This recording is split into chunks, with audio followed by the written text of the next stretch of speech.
Alright, welcome to another one from the Outdoor Analyst. Today I've got a super fun one for you. I've got a fantastic field knife. Before I jump in though, if you wouldn't mind taking a second, hitting that subscribe button down below if you are new to the channel, I would really appreciate that. And then if you like this content, hit the bell, too. Make sure that you're getting notified when stuff comes out. Hit the like, leave some comments on this. And all right, now that that fun stuff's done, did you subscribe? Okay, awesome, cool. All right, let's carry on. I have a really cool knife today. This is the Work Tuff Gear Asset, and this is meant to be a quintessential field knife through and through. But as we all kind of have gotten a little, more used to life and reality, field knives are basically really fantastic camp knives with a little bit of tactical purpose to them. And this is really no exception. This is a multi-purpose knife. Yes, awesome field knife. I think it fits great for the belt, or, I'm not necessarily going to put this on a plate carrier, but you know what? I think on the belt next to everything, around me, it fits perfectly. Absolutely fits perfectly. And what is this? This is a 10.5-inch knife all the way through with a 5-inch blade. Thickness on this puppy is 0.17 of Bowler K329, which is a fantastic steel. And it comes down, it's a saber grind, and it comes down to this wonderful convex edge with a huge secondary grind on here, secondary bevel on there. It's massive, which means this thing absolutely slices fantastically. Hope that was on camera. I just got caught up in this knife. And one of the things that I love about this is that the handle for this 5-inch knife is 5.5 inches. It's a 5-inch blade, 5.5 inches on the handle. It's the same handle as the big brother, the Wilderness Warrior 2. Well, okay, pretty close. They just shrunk the blade down essentially and made it more lightweight. This is about 12 ounces, so it's not bad to just literally have on your belt all day and still hang around and put in miles if you need to. It's pretty fantastic. Handle material, G10, call this like the Gator Grip G10. It's nice and grippy. I love this with gloves and without. I love the scallops on here. They really are fantastic for if you need to choke up and start working on some animals. Do a little field dressing. Totally could with this knife. Clipped off at the front here with a beautiful tip. Excellent grind. 90-degree spine right here all the way on this section. And this is nice light jimping, great with gloves, pretty well chamfered off, so it's not like super bitey here at all, which is wonderful. And then it is a little bit bitier up here because you have a 90-degree spine on both sides. Fan-freaking-tastic. Now what I really love, I have large to XL size hands, and as you can see, that big handle gives me plenty of space. I think you could have medium hands, you can have 2X hands, and this handle is going to absolutely suit you. It's going to do a great job.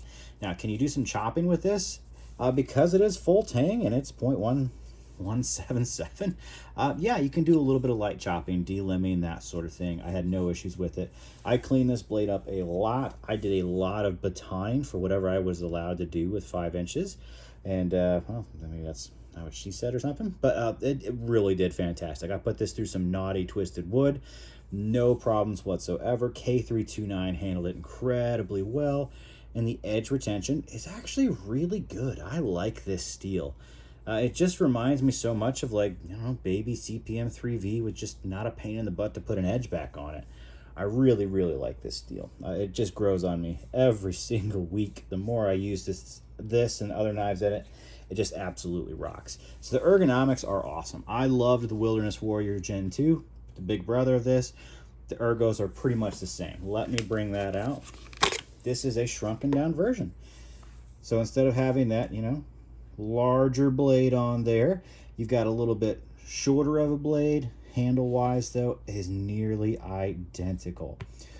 So fantastic. And yes, you also have a little attitude adjuster on the back end there too. I love the handles on these. They are really, they're not like massively Coke bottle. There's a little bit of contouring to them.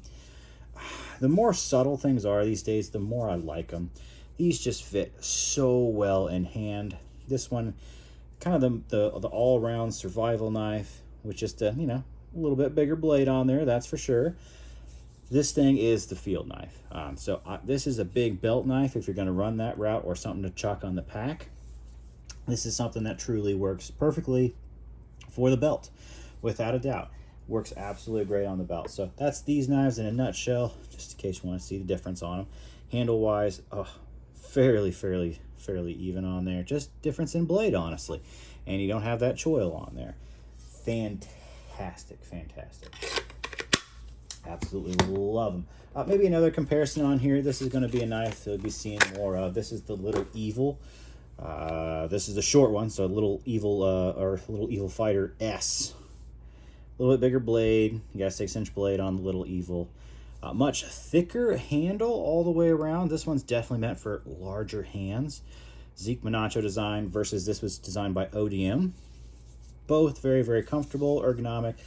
Different knives, that's for darn sure. But I just figured let's just throw out a few different differences on there so you have an idea on the size of these.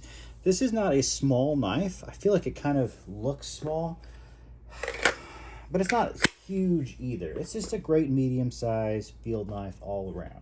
And I figured there's one thing I have not done on camera, and that is cut a Zevia can with K329. I can't believe I haven't done it. So I figured, why not? Let's just test a little toughness here. Yeah, I'm running out of Zevias, as you can tell. But let's, yeah, you can always sponsor me, Zevia. That would be wonderful. I would really appreciate that. Let's set one, stab it in here.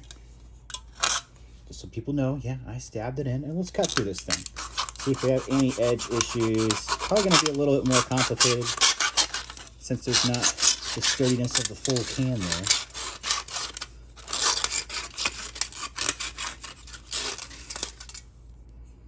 All right, got some scratches. Yeah, not really feeling anything. And you know what? Did I expect to feel any edge damage whatsoever on K329? Nope, and didn't have any issues. And this thing really sliced through. And honestly, didn't really scratch it up that much either. K329 is just a great steel. I really do appreciate it. I am loving it. It's fantastic. And Work Tuff Gear's fit and finish. Hey, if you didn't know, these are semi-custom. Like, these are beautiful. The fit and finish is excellent. This is coming out better than most semi-custom factories anywhere. United States, doesn't matter. These are made in Taiwan. And holy cow, Vic over there and his team. It's a small team. I think it's 6 or 7 of them. Guys or gals. They dominate. They absolutely dominate. Their fit and finish is almost just perfect. Almost just absolutely perfect. And then their grinds are fantastic. These large secondary convex grinds are nuts. They allow these big knives, and this is, you know, good medium-sized knife, but even the larger ones out here to slice like crazy. This is a feather sticking monster, and yet I have also batoned this through multiple knotty logs. You've even seen that. My last video, I batoned this thing through some big knots. No problems. Nothing. I've been at, not even just on the property, out back at that home here. Just zipping this thing through big kindling. Big logs for kindling. And it just pops right through them. No issues. Hardwood, softwood, no problems. Twisted, whoop-de-doo. It's K329. I've had this stuff bent all the way to the side, and it always snaps right back. Work Tuff Gear's heat treat is fantastic. Now, I should throw this out. Work Tuff Gear sent this over for review. They said absolutely nothing about what I had to say about it in any way, shape, or form. Matter of fact, I could have just sent it back if I didn't like it in any way, shape, or form either.